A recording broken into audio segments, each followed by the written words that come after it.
Good morning, guys. Welcome back to CountyLine TV. It's not morning, by the way. But I work second shift, so I don't wake up in the morning. Anyway, today we're doing a little bit of errand running. I gotta go get some argon for the welder and stuff. So, nothing too exciting there, but when we get back, we'll dive right back into my dad's 350Z. You go down there and hit subscribe. I don't know how well it shows up on camera, but this wheel is kind of like towed out a little bit and cambered in some, and the ride height's like way too high.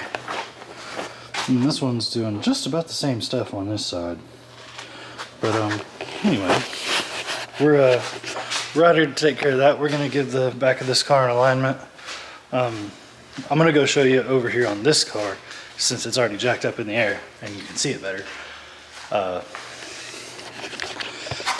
Just like on the tie rods on the front of that car, the blue car, on these, you sort of, that won't focus for some reason, or at least it looks unfocused to me.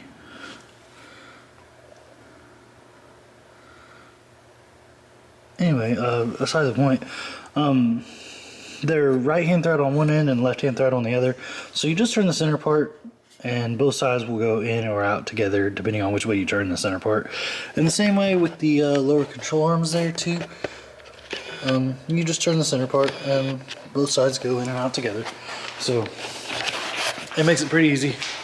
These are set up the same way, so I'm not gonna bore you too much since you saw me do basically the same thing with the front of this car. We're just gonna knock that out real quick and get it done, and then I'll pick up the camera once we toss a charged battery in this car and can potentially move it for the first time, because that's gonna be exciting. All right, that actually took no time at all as well, just kind of like the front side did. It went really quick. We got the rear alignment locked in at a little less than a degree of negative camber and just about zero toe. So we're not going for like a huge grip advantage in this car or anything like that. We're just trying to keep the tire wear pretty even, make it easy to drive. My dad's never been on track before, so he's just gonna be out learning and stuff. The easier the better. We might even, no, I was gonna say we might put a little bit of camber in it, make it easier for him, but really we'll just air the tires way up if it's too hard to drive or anything like that. So I'm pretty happy with how fast this car's coming together, because you know, I don't like come out here and just bust down on it all day long ever or anything. I just come out here for like a couple hours a day, and not every day either, like kind of every other day or every couple of days. And sometimes I'll spend some time on my cars too, so this car don't get like all my attention or anything, but it is progressing pretty steadily, and I'm happy about that. So my SD card ran out of space while I was out there, which I have more SD cards, but anyway, I just came inside. It was pretty close to time for me to start getting ready for work anyway. And I went ahead and went through and deleted all the videos that I've already like edited into YouTube videos and uploaded.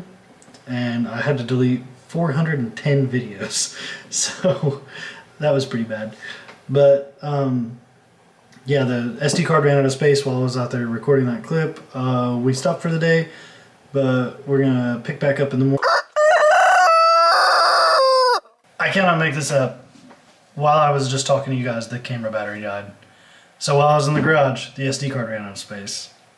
Came inside, cleared out all my unneeded video content that was just piled up, chilling. Started telling you guys that I did that so that I could tell you what to expect in the rest of this video, and the battery died. It's crazy. I'm not meant to talk to you guys right now. But as I was saying, we're gonna pick back up in the morning and put gear oil in the transmission and try to start the car and maybe move it around a little bit. There's no power steering fluid in it and no radiator to hold coolant, so we can't like drive it, but we'll try to move it around a little bit, make sure that like the clutch works and everything. RIP. There's no slave cylinder on that car. Why not? Because we broke the clutch line. It like got pinched or whatever and cut. So it doesn't have a slave cylinder or a clutch line. Right, neither one. We can start that. Well, there will be no moving the car. Oh man. Since I have to use a GM T56 slave cylinder on the 2J car, I'm gonna donate him my braided clutch line and slave cylinder off that car. So we could fix it, but I don't think we'll worry about that in the morning. Because they're I'm still recording. Yeah. Okay, enough talking, enough conversation. This video is just going to be me talking the entire time, evidently. Also, sorry about the first 3 segments of this video, because I accidentally left my daylight settings on my camera, and when I have my daylight settings on, but there's no like harsh daylight, it gets really grainy and almost out of focus looking. And I realized that because when I was trying to show you the tow and control arms on my drift car, it didn't look like it wanted to focus and it looked grainy. And then I came inside and watched the footage and I was like, no way, I didn't do that. I'm better than that. No, I'm not better than that. I did it. So I apologize for the super like butthole footage of the first part of this video, but we'll see you guys in the morning whenever we put some gear oil and a battery and maybe a slave cylinder on that car. Well, it's a brand new day. Yesterday I put a battery on the charger that I know will fit in here.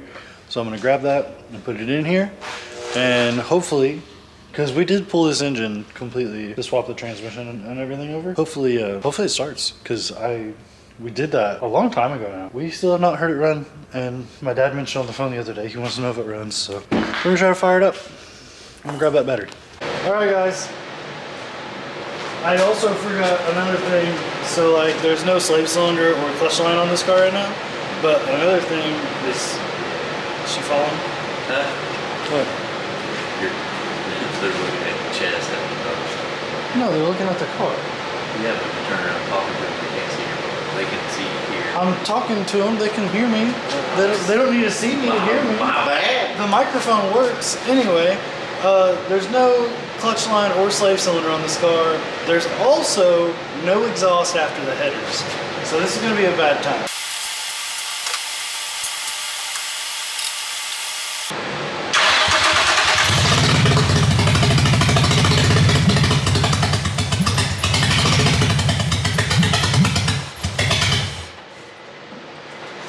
Oh, it runs.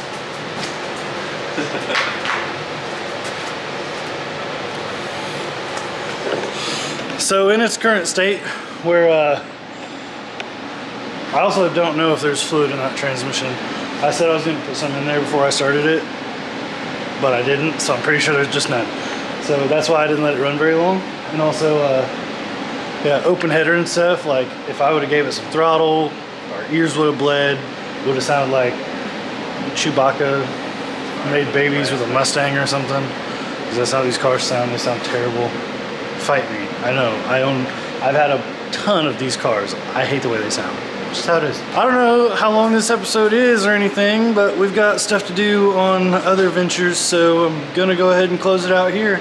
And I hope to see you guys back on the next one. Don't forget to like, comment, and subscribe.